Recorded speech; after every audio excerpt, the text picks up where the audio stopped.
गलत तरीके से ब्रश कर रहे हैं? क्या आप जानते हैं गलत ब्रशिंग टेक्निक आपके दांतों को नुकसान पहुंचा सकती है? अगर सही तरीके से ब्रश नहीं किया जाए तो दांतों में सड़न, कैविटी, मसूड़ों से खून आना, यहाँ तक कि कई बार दांतों के टूटने तक की नौबत भी आ सकती है। इस वीडियो में हम जानेंगे कि सही ब्रशिंग टेक्निक क्या होती है, गलत ब्रशिंग टेक्निक से क्या नुकसान हो सकते हैं, मैनुअल टूथब्रश और इलेक्ट्रिक टूथब्रश में से कौन सा बेहतर है, फ्लोसिंग और माउथ वॉश के क्या फायदे हैं और बच्चों की ब्रशिंग के लिए कुछ टिप्स। सबसे पहले हम जानेंगे कि गलत ब्रशिंग टेक्निक से क्या नुकसान हो सकते हैं। इसमें सबसे पहला आता है दांतों की ऊपरी लेयर का घिस जाना, यानी कि ऊपरी प्रोटेक्टिव लेयर इनेमल अगर हार्ड ब्रश किया जाए तो वेयर ऑफ हो जाती है, जिससे दांतों में सेंसिटिविटी के इश्यूज आ सकते हैं। इसका दूसरा नुकसान हो सकता है मसूड़ों से खून आना। अगर बहुत हार्डली ब्रश किया जाए तो मसूड़े चोटिल हो जाते हैं और मसूड़ों से खून आने लग जाता है। इसका तीसरा नुकसान हो सकता है कि आपके दांतों पे बहुत ज्यादा प्लाक और कैविटी जमा हो जाए अगर प्रॉपरली ब्रश नहीं किया जाए तो। इसका अगला नुकसान हो सकता है कि अगर आप प्रॉपरली ब्रश नहीं कर रहे हैं, खाना दांतों के बीच में अटका हुआ है, तो आपके मुंह से दुर्गंध आने लग जाती है। और इसका अगला नुकसान हो सकता है कि अगर बहुत हार्डली और गलत तरीके से ब्रश किया जाए तो दांतों में सेंसिटिविटी हो सकती है। अब हम जानेंगे कि सही ब्रशिंग टेक्निक क्या होती है। इसमें सबसे पहले होता है सही टूथब्रश का चुनाव। जो टूथब्रश है वो सॉफ्ट टूथब्रशेस वाला होना चाहिए। हार्ड ब्रिसल्स वाला टूथब्रश आपके दांतों को नुकसान पहुंचा सकता है। और दूसरा इसमें इंपॉर्टेंट बात होती है ब्रशिंग टाइम।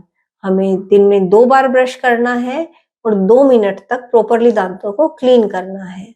अब आते हैं टेक्निक पे। ब्रश को दांतों पे 45 डिग्री के एंगल पे रखें और फिर गोल घुमाते हुए अपने दांतों को अच्छे से क्लीन करें। बहुत हार्डली ब्रश नहीं करना है, हल्के हाथ से इनको क्लीन करना है। जो हमारा ब्रश करने का मोटिव है वो ये होता है कि दांतों के बीच में जो खाना फंसा है वो सॉफ्टली निकल जाए। बहुत ज्यादा रगड़ने से दांतों के ऊपर जमा जो प्लाक है या फिर जो टार्टर है वो नहीं हटता है, हमारी दांत की लेयर जरूर निकल जाती है। दांतों पे अच्छे से ब्रश करने के बाद फ्लोस का यूज करें और जो हमारी जीभ है उस पे भी बैक्टीरिया जमे हुए होते हैं तो उसे टंग क्लीनर की मदद से या फिर ब्रश की मदद से साफ करें। और बहुत जरूरी बात, हर 3 महीने में अपना ब्रश चेंज करें, क्योंकि टूथब्रश के ब्रिशल्स जो होते हैं वो आगे से ब्लंट हो जाते हैं और रेगुलर हम अगर उसे यूज करते रहते हैं तो वो दांतों के बीच पहुंचकर प्रॉपरली क्लीनिंग नहीं कर पाते। इसलिए बहुत जरूरी है एवरी 3 मंथ्स में अपना टूथब्रश चेंज करें। अभी हम जानेंगे कि मैनुअल और इलेक्ट्रिक टूथब्रश में कौन सा बेहतर है। जो इलेक्ट्रिक टूथब्रश है वो काफी प्रभावी होता है और जो मैनुअल टूथब्रश है वो कितना प्रभावी है वो उस पे डिपेंड करता है कि आप कितना प्रॉपरली ब्रश कर रहे हैं, यानी कि आपकी ब्रशिंग टेक्निक प्रॉपर है या नहीं है।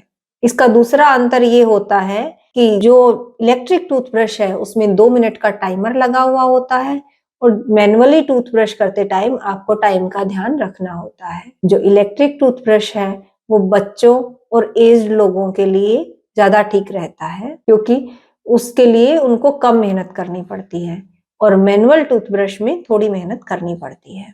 इलेक्ट्रिक टूथब्रश कंपैरेटिवली थोड़े से कॉस्टली होते हैं और मैनुअल टूथब्रश सस्ते होते हैं और इजीली अवेलेबल होते हैं। इन शॉर्ट, अगर आप दांतों की सफाई में लापरवाही बरतते हैं तो आपके लिए इलेक्ट्रिक टूथब्रश ज्यादा बेहतर है और अगर आप प्रॉपरली सफाई कर लेते हैं तो मैनुअल टूथब्रश आपके लिए अच्छा है।